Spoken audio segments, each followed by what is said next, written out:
Welcome to another episode of Lifelong Learner. This is the Out of Class edition with Ben, Janesh, and Matt. Hope you enjoy. Welcome back to another episode of Lifelong Learner. Welcome, Ben. How you doing?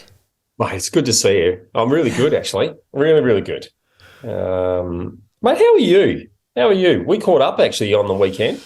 We did. Kind of a little weary, and we had a nice little relaxing time. It was good. Yeah, it was good. I'm good. I am. Let me rephrase that. I'm okay. I'm okay. So yeah, you would have picked up. I was a little flat, a little bit on the weekend. Mate, isn't it good, to sometimes be honest about how we feel? You know, like we all go around and go, mate, how are you? Yeah, good. How are you? Yeah, good. Everyone's good. And I think it's nice to sometimes and not do it from a place of woe is me drama.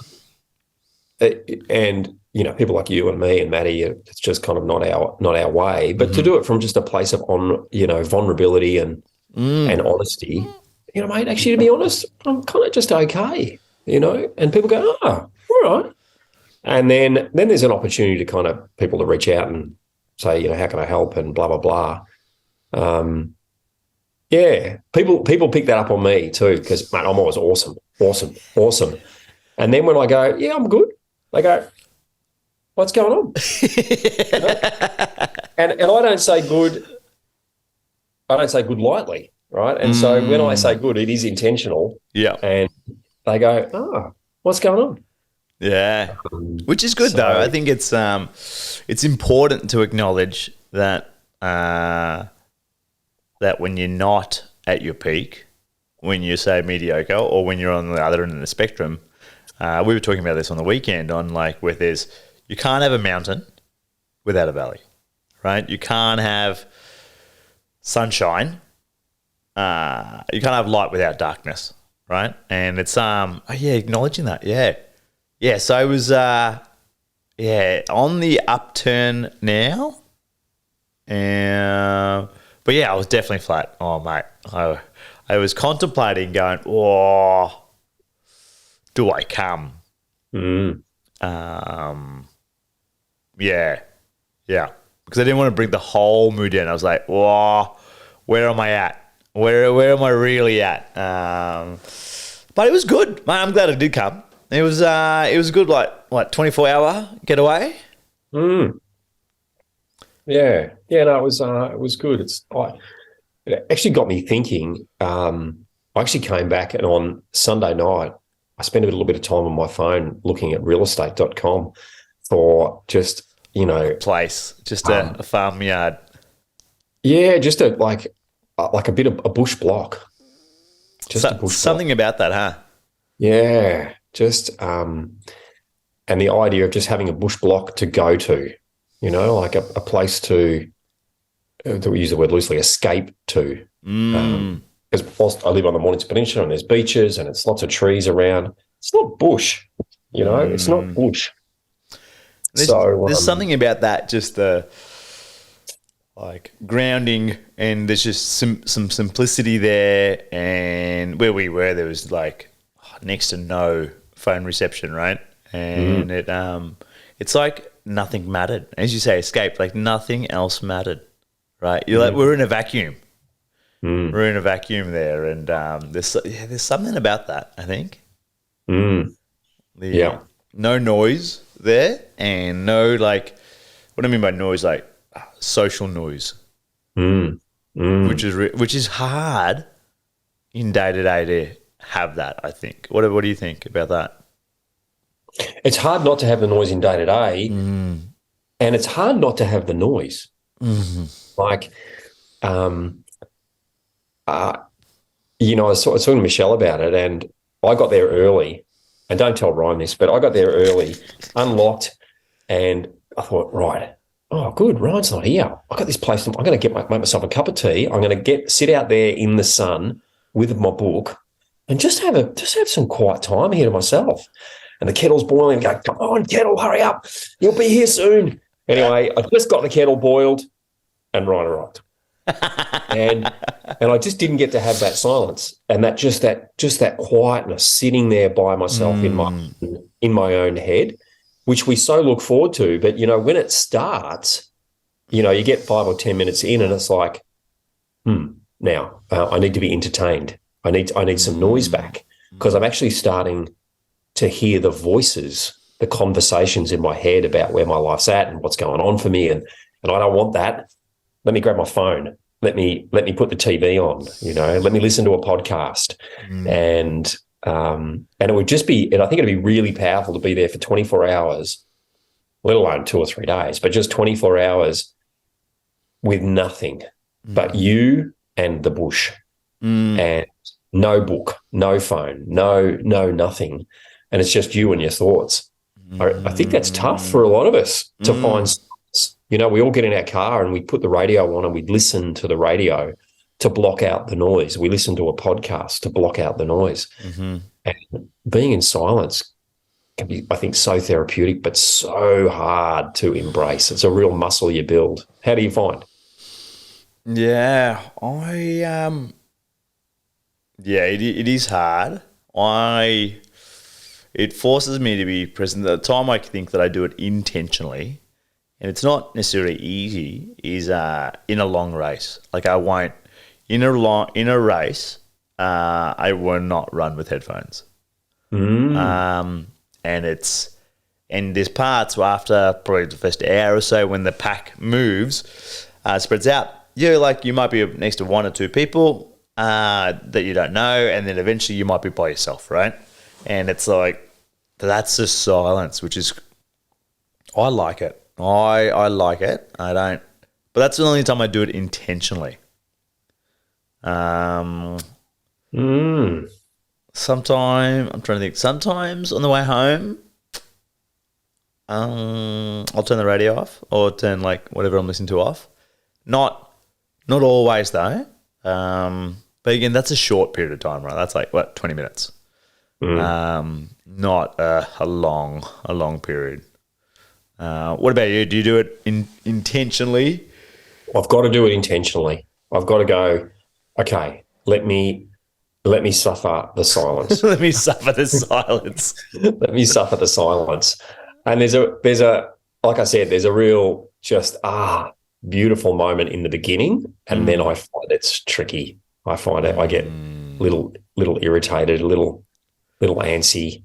But I think I just when I first got there, I thought I just need to do more of this finding this silence and this space, and the silence that you didn't get.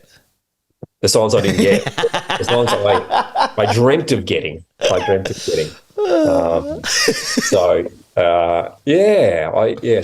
it was great. Yeah, nice. Speaking of silence, I don't know whether you've noticed anything different about me.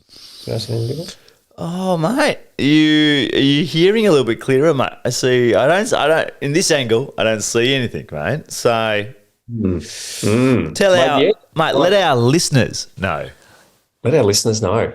Well, listeners, and here's a home health tip, home health advice. And for just a little while, I've really struggled in noisy environments, to hear clearly what people are saying. And we all kind of struggle with that a little bit, but I was just really struggling. I was finding myself doing a lot of nodding and smiling, not because I understood what people were saying.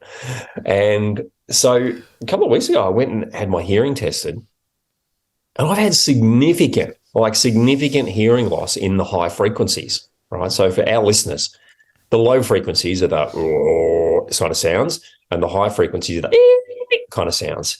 And those sounds, I'm just not hearing well. In fact, significantly. In fact, the guy said, mate, you're hearing in those high frequencies as like you've been a steel worker for 30 years. Mate, now you say that. I know you told me that on the weekend. Like, I'm just replaying in my head a few different things, and I'm thinking of New Year's. There's so many times when Zaid was talking to you, you looked at me like, mate, what is she saying? Right? And I was like, oh, maybe she's just soft. But that makes, mate, there's a bit of a aha moment there. Yeah. And I think I get away with it a lot. I do. Yep. I reckon I've kind of learnt to lip read a little bit. Yep. But, I can hear you just fine. Mind you, I have actually got my hearing aids in this morning, the trial ones. I'll tell you about that. Hey, Matty, good to see you, mate. Welcome, Matt. Good morning, lads. Good to see you. You've been up for a surf already, a quick run, quick meditation. Yeah. Probably. Mate. You ever traveled on a plane where you've been surrounded by kids? One here, one in front, and one behind? No, I never do that. It's not recommended. Zero sleep. Zero sleep. But I'm here. Thanks for the gentle reminder.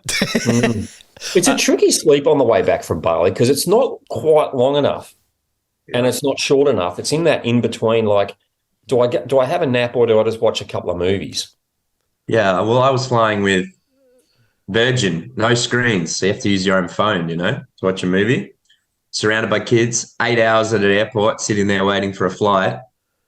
So it's like 2 days, no sleep. Yeah. Why did you decide to wait 8 hours at the airport? Oh, because I just thought I'd do work and sit in a cafe and just pump out emails and get everything done. But I had it all done after about 2 hours. Oh, God, another 6 hours of this. Oh. But worse problems to have. There are worse. How are you guys? Oh, really good. Really good. We were just talking about Ben's ears. Oh, no. My loss of hearing. So anyway, high, just kind of, you'll pick it up, Matt, as we go along. So high frequency, I've lost the ability to hear that, right? And here's the key, and this is really interesting. All your vowels are in low frequency. Yeah. And I can hear low frequency really well. So I can hear all the vowels that people say, and vowels give our words volume. But what's unique about humans is we also speak with consonants, and consonants give clarity. So if you think fat, cat, rat, mat, hat, I know you've said something, but I can't work out the H, the C, the K, I can't work out the consonants because that's in high frequency. Yeah. So I know you're talking to me, but what's the clarity around what you're saying is what I'm missing. So did you call me fat this morning, or were you looking for Matt this morning? Correct. Yeah, I was wondering Matt was coming on, or the rat. And so I was like, that makes a lot of sense. But it was interesting too because I go there to get the hearing test, and because this is an interesting conversation. Because I'm losing the high frequency, my brain is turning up the gain. Like on your CB radios, how when you want to tune into a frequency, you can crank the gain up, which is what you're doing is really cranking the sensitivity up on that frequency to try and pick up that frequency. Because my high frequencies are dropping off, my brain has been constantly increasing the gain to try and keep finding that frequency until it's just increased the gain so much. What happens on the CB radio if you increase the gain too much? Squelches. It squelches. And so I've got a constant squelch in my ear, which is what they call tinnitus, right? This ringing that's constantly in my ear because my brain's turned the gain up so much. Anyway, so I've got this ringing in my ear, and so they put you in a booth to test your hearing, and what kind of sounds do they give you to listen to? I open the door, I go, mate, what idiot would give you testing sounds that are ringing like the ringing that's already in my ears? He goes, mate, you'll work it out. It'll be okay. You'll work it out. So I'm in there, and they're putting the in my ears, and you've got a little buzzer, right? And so I'm hitting the buzzer. I'm going, yeah, got it. Oh, that was a quiet one. Got it. Oh, just pressed the button the whole time. But I got it. Oh, there's a loud one. Oh, that was quiet. Got it. And I'm thinking, my hearing's pretty good. I can hear these really quiet sounds. Those quiet sounds were like, but my ear was only just picking them up. Anyway, then they give you words to listen to. You got to repeat back. Then they give you the words to listen to, actually sentences. And slowly in the background, they increase the background noise, this kind of chatter that's going on, like in a cafe, till it got to the point. I just started laughing. I said, dude, there is no way I can understand a word that lady is saying with that background noise. Anyway, goes, mate, we're done. comes out and he goes, mate, you've just got your low frequency is really, really bad. Oh, sorry, your high frequency is really bad. So that's why you can't hear properly. You can't get clarity.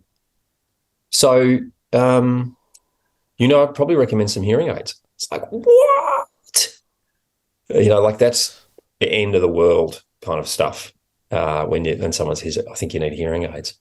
Anyway, we got these tiny little hearing aids out and I said, mate, they're pretty tiny. He goes, yeah, they're pretty tiny. They just hook up just behind your ear. Anyway, so these are trials. Now, there's $4,000 on this ear and $4,000 on this ear. Can't even see him, mate. Turn 90 degrees for us. What? Yeah. And they're behind the ear, so I don't know whether you can see that. All right. Mate, But you just look like a CIA agent. I am a CIA agent. And so anyway, so I got the trial last night, took them home. I got them for 4 weeks, and they gradually increase the high frequency. So I'm only at 75% because he said if I give you like 90%, your brain will freak out because it's already got the gain turned up so much. It'll come to self-regulate again. So it needs to just slowly kind of regulate. Anyway, so I wore them home last night. Greet Michelle. Hey, darling, kiss, how's your day? Da-da. And then my future son-in-law, potentially, Stan arrives. Mate, how you going? Da-da. Bella comes home. Eden comes home. It's like an hour later, we're sitting at the dinner table. And I'm going, guys, like, do you notice? Have you noticed anything different? They're like, someone's like, you cut your hair. It looks great. That's exactly what they said. Have you cut your hair? I said, I got hearing aids in. Oh, anyway, so then the rest of the dinner table, they're going.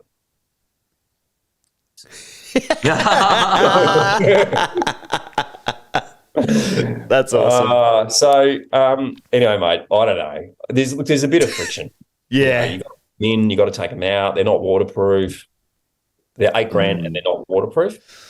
Mate, don't drop them in your pond, mate. You usually have a tendency of dropping headphones in that pond of yours. I know. So that's what I said to the guy. I said, $8,000. I said, mate, I buy a $300 pair of AirPods and they're gone the next week. Absolutely. He said, mate, you got to get insurance when you buy these kind of headphones, these kind of whatever they're called, hearing aids. I'm calling them my little bionic ears because hearing aids is uncool. But last night I took them off, put them on the side table because I was getting sick of them. And I'm thinking, I can't do that. I can't do that as of Friday because we're getting a puppy on Friday. Can you imagine? I put $8,000 worth of hearing aids on a table. Big on. So hold on. I've heard this story before where you get a puppy and then you post it out to the world. Oh, look at this little guy. This is my turn to have my puppy. Listeners, this happened, pre-COVID? And then Ben told the world he got it. And then a week later, he's like, oh, it's a mistake. It is a mistake. And you went and gave it back because your lifestyle, So, mate, I'm just saying, I think the writing's on the wall, mate. I reckon it's going to... What's different this time? Different breed? The family was on board with me having my own dog, but clearly they went, your dog, it's all yours, responsibility. This time, they know that when they did that last time, dog went back. So this time, you actually want to be on board in supporting Dad with the dog. So is this still your dog? Like I would say I'm a 51% shareholder. Oh, mate. 51%. 49% is the rest of the family. And it actually my shareholding could actually be less than that. So anyway, we're getting a Rhodesian Ridgeback male. He looks like he's got paws the size of my head. And I think he's going to be a big boy. So we pick him up Friday. Down your way. Should be down in Sale. Oh, nice. Mate, you're going to have, a puppy. Mate, you know how you were talking on the weekend about, I'm so glad I'm out of that stage of like young kids and all of that. Mate, you're going to have shit everywhere, piss everywhere. Yep. $4,000 headphones. He's going to be chewing stuff. He's going to be chewing architraves. And you know what you're talking about. Mate, this dog's going to be so well trained. I've watched all the YouTube. He's going to be falling in that pond and drowning, and then you're going to go in and save him. No. Your poor filter. Ridgeback, he's going to go next door and take on the golden retriever and be like, there's a lion. Yes. Mate. I'm bred for this. Mate, it's going good. to rip it to shreds. I'm just like, mate, and yeah, it's a puppy. It's not even like 6 months or 3 months old. It's a puppy. Mate, this is... Yeah, but I'm going to train it. It's going to be trained from day one. So, mate, how do you train... Matt, I'm going to ask Matt now. How do you train a puppy to not shit in the house? It has to shit in the house first at some point in time, correct, Matt? No.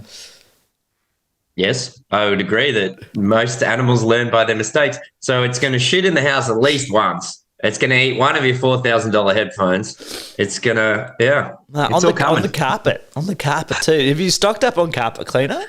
Which car does it go in when you want to go for a walk, mate? Or are you going to put it on the back of the BMW motorbike? Teach it how to ride. Yeah. I bought a set of car seat covers for the front seats of the car. So front seat? I've got one. He's going to sit in the front seat. He's going to be up there going, oh, mate. Your seats are leather, aren't they, mate? They're going to have holes in them. They're going to have rips in them. Mate, I thought you'd put him in the back. You'd definitely put him in the back. He's a front seater with me. He's going to sit in the front seat. And for those dog people at home, safety, your dog, put up. Screw you. My dog is in the front. He's living free. Front seat. Mate, you better be clipping his nails. Right? I say that because our guys are not allowed on the seats in my car at all. The only like exception is if it's sweltering hot or it is pissing down rain. But yeah, nah. Have you got seat covers though? I got seat covers. I bought seat covers. Oh, you got seat covers, right? That's what I'm saying. I bought a couple of set of seat covers. As they get older, right? When they move and get excited in your car, mate, those seat covers fucking go everywhere. No, my dog's going to be trained. He's going to be fully trained. Why a Ridgeback? Talk me through that. Oh, mate, short hair. Don't like hair. Not into the hair. Mm-hmm. They've got a good, fuck off look to them. Yep. Particularly the males have got that fuck off look. Yet they're softies. They love a cuddle, and they've just got a bit of spunk. They're not sooky. We've had 2 golden retrievers, beautiful dogs. Beautiful. Sooky, like